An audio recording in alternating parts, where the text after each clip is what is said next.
بسم الله الرحمن الرحیم. شروع کوم په نامه د خدای چې ډېر مهربان او رحم کوونکی ذات دی. د هدیه خیره بنسټ درنو لیدونکو او اوریدونکو په سلامونو او نیکو هیلو مو هرکلی کوم. په دې هیله چې تاسې ټول روغ جوړ او د عافیت جامې په تن ولرئ. درنو هیوادوالو د روژې مبارکه میاشت دی.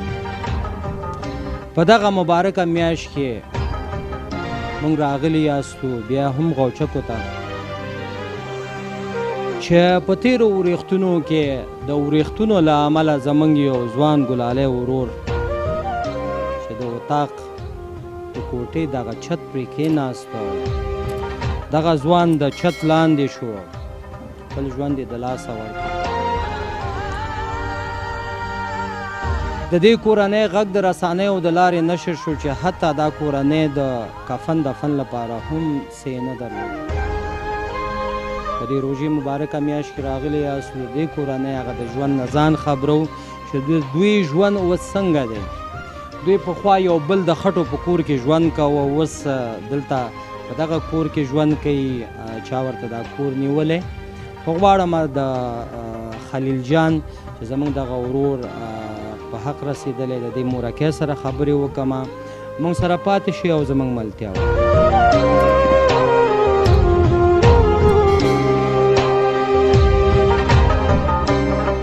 السلام علیکم مور جان. وعلیکم زوی د قربان شي، څنګه یې ښې په خیر په خیر راغلې زوی. الله دې ژوندی لره، الله دې کامیابه لره زوی. خدای پاک هم دې ظالمان نه وساته.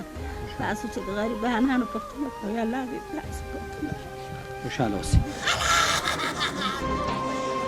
په جلال آباد ښار کې د شدید باران ورېدو له امله د یو کور چت پرېوتی دی. په دې پیښه کې د خلیل په نوم یو هلک چې ایله یې د 18 کلنۍ عمر پوره کړی و خاورو لاندې شوی او مړ شوی دی. د مړ شوي ځوان ورور سیف الرحمن وایي د سهار 5 بجې وې باران ورېده چې د کوټې تیر مات شو او ورور یې د خاورو لاندې شو. دی وایي کوښښونه یې ډېر وکړل تر څو د خاورو لاندې شوي ورور ژوند وژغوري، خو هڅه یې ناکامه شوله. دته مې غږ وکړ خلیله خلیله چت پې کېناست. امام پکې په خانه غدې او بس زر زر مو ویسته پوه شو. ټول اطاق هم پسې چاڼ که کله یو ځای لټه وخاورې و کله بل ځای کله بل ځای.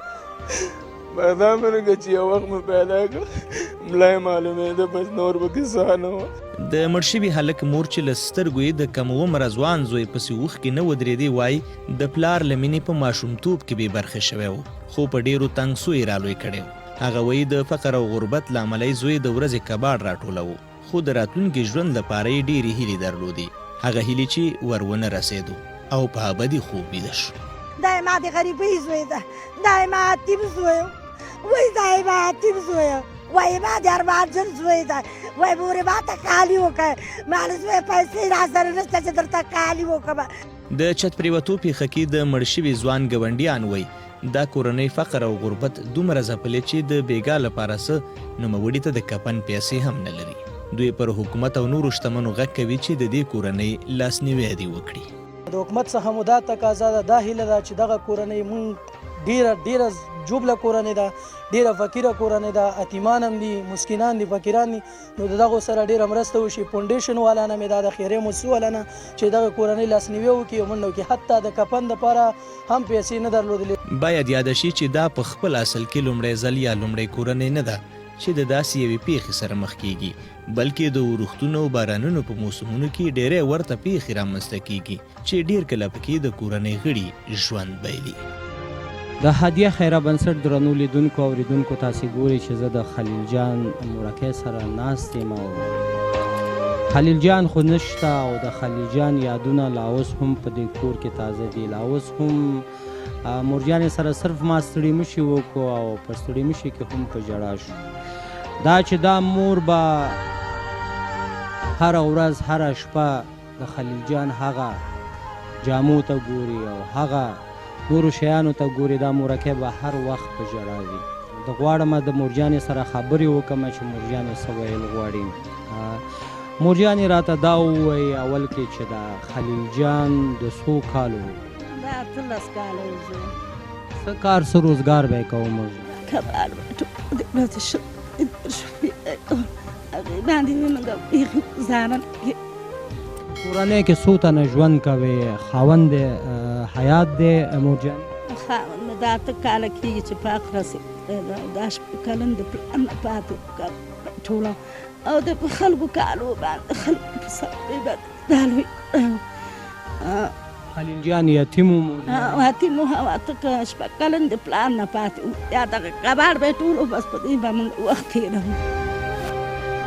کباړ کې به یې د ورځې تاسې یادونه وکړه چې 40 روپۍ به پیدا کولې حتی 50 به پیدا کولې په دې هم ګزاره کېدو؟ بس شپې ورځ به مې تېرول ما به خپله چا کره به مې کار وکړو چا به مې قالینې پرېږدي چا به مې کور صفا کړو څه به هغې کوو څه به ما کوو بس وخت پې ټیم پې پاسېدنو زویه او یو 8000 روپۍ زه خپله هم قرضداره یم شکر مرض هم لرم تور زیړی هم لرم فشار مې جدي مورجانې تاسې د همدې ځای اوسېدونکي یاست یا د بل کوم ولایت یا ولسوالۍ اوسېدونکي؟ نه موږ خو د خسر کور خو د سرخود ده خو ټول عمر موږ په دې جلال آباد کې تېر کړی ده او د سرخود ته کوم وخت مېلمستیا لاړ شو که نه خلاص او نو سبا غریب څوک څه کوي زوی ولا که در باندې سلام هم واچوي. د خلیل جان راته یادونه وکړئ چې تاسو ته خو به یاد وي چې بارانونه و څنګه دا د وطاق پریوتو او د وطاق لاندې شو دا تاسې څنګه راوویسته لږ په خپله ژبه راته مورجان هماغه سر نه قصه وکړه چې څنګه دا حالات په تاسې دوی چې ماسخوتن باران و دا باندې لاړه بېرته راغی وی الله موره چې دا ملي دسترخوان کې نومونه لیکل کېږي دلته یې موږ ملک د شاکر ده هغه موږ چادري په سر کې زه شومه دا خور مې شو لاړو چې لاړو هغه شاکر په موږ په کار شو وایي زه تاسو کور ته ځئ زه راځم هلته نومونه لیکمه دې مور مړي ورته چترۍ ونیول هغې نومونه ولیکه چې دا راغی کور ته چې راغی بس کټ باندې کېناستې دی موږ نومونه یې ولیکو دا داسې لون خیش ده نو ما دې ته معلوم زویه کالي دې بدل کوئ نه مور کالي مې نه بدلو ناجوړه به شي چې د هغه دوا پیسې هم نشته او ستړی ستومه د کاغه نه راغلی کباړ نه راغلی وایي نه مورې نه ناجوړه کېږم هغه چې ویده شو 15 نیمې بجې چې شو زه پاڅېدم مونځ مې وکړم معلوم درېږه د شیطان خوب ده داسې ده چې رانه مونځ قضا شي هغې دنیا ته خو چې شی ګټه وکړو که نه هغه پاڅېدم اودس مې وکړو مونځ مې وکړو تسبیح مې اړولې دې کې مستی دې کوټې ته ورکړی یو تیرې ورکړی و دې کې یو ناګهانه شراره شو دې زوی ته مې ماله زوی پسې که چې کوټه وغورځېده ما دې بل زوی مې منډه کړه زه بېرته وغورځېدم مانه وخلي لاله زویه چې کوټه وغورځېده مور مړی چې داسې ودرېده بس نو د الله امر نه یو 2 قدمه یې واخیسته او نوره کوټه پرې وغورځېده بیا 2 ساعته خاورو لاندې بیا یو د خدای مخلوق راغله هغې هم پرې ډېر وختلو بیا چې یو وخت کې چې داسې زوی مې تعجب وشکه چې ګوري ملا یې ښکاره شو داسې اوږه یې واچل ما بس داسې کولې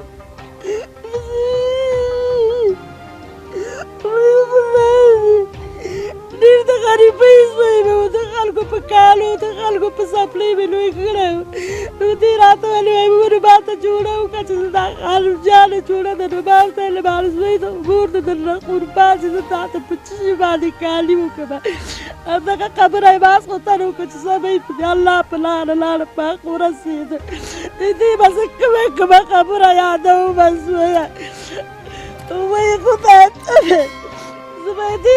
کومه هغه یادومه چې دا ډېر ارمانجن زوی مې لاړه سیطانونه یې راوړه په کټې واچوه بیا دا چم ګاونډ ټول راغله بیا دغه مخامخ ګاونډیانو مې ورته وایي د کفن دپاره ما سره پیسې نه و لای نه لو محمد رسول الله کې یو 10 روپۍ را سره وایي چې ما دې ته کفن اخیستی بیا دې ګاونډیانو ورته کفن هم راوړه کاشتنې مې کړو چې دا یې ویوړو سرخود کې ډېر باندې غریبۍ سوی اوس وایي خدای ته ډېر مې په سختۍ باندې لوی کړی یم څه خبر یم چې دا سبایي کې رانه مړ کېږي مورجان هېڅ کله هم چې دا ځای وکنه لکه کیدی شي په بیلچه سره کیدی شي په کولنګ سره لکه دې سره دا خو به هغه وخت کې ژوندی و او که نه په حق دا چې همداسې لګېدلی و همداسې جای په جای شوی دغه ځای وچلی سور شوی و دغه ژامې ننوتې و دغه یو غاښ یې دننه قات شو زوی دا یې ما ډېرې بدې ورځې کول هغه سړي راته ویل وایي زوی دې ژوندی دی یعنې دا ډېرې بدې ورځې کوي چې ودرېږه چې سیطانې ته یې ویلو مشین کې یې ورکړ وایي دا مړ ته دا وخته مړ شوی دی بیا یې بېرته راوستم که ما بیا کسه ته یې وختم مېړه یې نه ښکاره کېږي شپږه خېړه یې ورکړي ما ډېر د غریبۍ بچي دي خدایه دا به چې راته دا ویلې مور دې درنه قربان شي په دې ځوانۍ کې ته راته کمال ټولوې وایي بلې مور څه وکړمه قسم کې مې ته ناڅوې چې قسم کې دې واچومه زویه زه به کور کې څه شی خورمه یو وارې به سبعي مورمړی ووته یو وارې به مازدیګر ووته کباړ به یې راټول شو کله به 50 شو کله به 60 شو داسې وخت به راغی چې 10 روپۍ به یې نه کولې ولا یو ورځ مې ورته خلطه ورکړه ماله مور دې درنه قربان شي اوړه راوړه 4 میاشتې ما وړو غوړي نه وو کور کې دې به ویلې مور هغه ورځ به څه وخت چې موږ کره وړو غوړي پیدا شي ما به ویلې خیر ده زوی تاسو د خدای ژوندي لري پیدا به شي مورجانې کله چې په دې کور کې ګرځې موږ یادونه وکړه چې تاسې خو هغه کور پرېښی تاسې بل کور ته راغلي یاستې کله چې د خلیل جان جامې ګورې کله چې د خلیل جان هغه د لاس شیان ګورې په زړه کې د کوم داسې احساس راځي مورجان ډېره راامیدګي راځي مور د قربان شي تېره داسې راامیدګي راځي چې زویه کالي دې شته سپلې دې شته ته نه یې زویه دغه کالو پربال لاړه زویه دغه جامه پربال لاړه دغه خوره پربال لاړه خدای ما د زړه نه د الله کافر وساتي لکه مورجانې اوس خو هغه جامې هم شته دی اوس هغه سپلی هم نشته دی خو خلیل جان نشته جان نشته ده خلیل داسې رانه برابر شوی ده چې د ټول عمر دپاره رانه برابر شوی ده زویه او لا ډېره ښه خوږ ده چې د عکس کې داسې اصلي زندګي دې مې که نه بیا دومره پروا نه کړې دا خو ما ډېر په غریبۍ باندې لوی کړي وو د کالو پرمان باندې لاړه زوی مې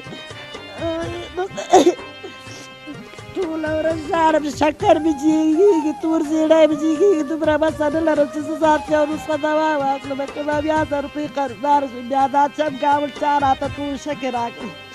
چا راته پردې راکړي چا راته یو شی راکړي چا بل شی راکړي بیا یو 100,000 روپۍ نکاس والا راکړي یو 10,000 روپۍ زمزم والا مواد سره راته راوړه بیا یې بل ځل 6,000 روپۍ راوړه همغه هغه وشو نور تر نن ورځې پورې زویه ما پوښتنه چا ونه کړه مورجانې دا هم راته ووایي تیر کال په دې شپې او ورځو کې خلیل جان ژوندی و په دې روژه کې ژوندی و او یو ځای به راتلو کیدای شي د غریبۍ ژوند به مو خو په دسترخوان به در سره یو ځای کېناستو اوس دسترخوان ته ګورې دسترخوان خو شته خو خلیل نشته زړه کې د سره دوه په دوه کېنو یو ځای بیا به عبدالرحمان د خلیل پکې نشته ده ما څو تل زه په ډوډۍ په ژړا خورم سبۍ کې به زه غواړم دا پروسه کال یې لاسګاډی دغه لاسګاډی لاړې ما کور نه نه وړه وایي مورې دې کباړ کې خو شیاني کېږي زه به ورقاړی خرڅومه ماله زوی زه ورقاړی څه کوې ګندنه خرڅوه بیا به یې ګندنه خرڅوه کله به 50 ته پاتې کله به 60 ته ډېر زحمت کس زوی مې و که نه ما د زړه نه خبرو زویه ما چې زه ټول عمر ژوندی به دا به مې له یاده ونه وځي زوی ګندنه به یې خرڅوم داسې هر شي ته به یې لاس اچوم په خدای نالېګانې به دې پاکول ګل د په مخه کې نارابونه به دې پاکول د خلکو ګن به دې ایست اچوه چې ودرېږه دې مور ته مې یو مړې روزي زحمت کش زوی دی و ډېر زحمت کش زوی مې و په غریبۍ هېڅ نه شرمېده مورجانې څو ورځې وروسته به د خیرو سره اختر وي اختر کې به ټول جامې کوي ځان ته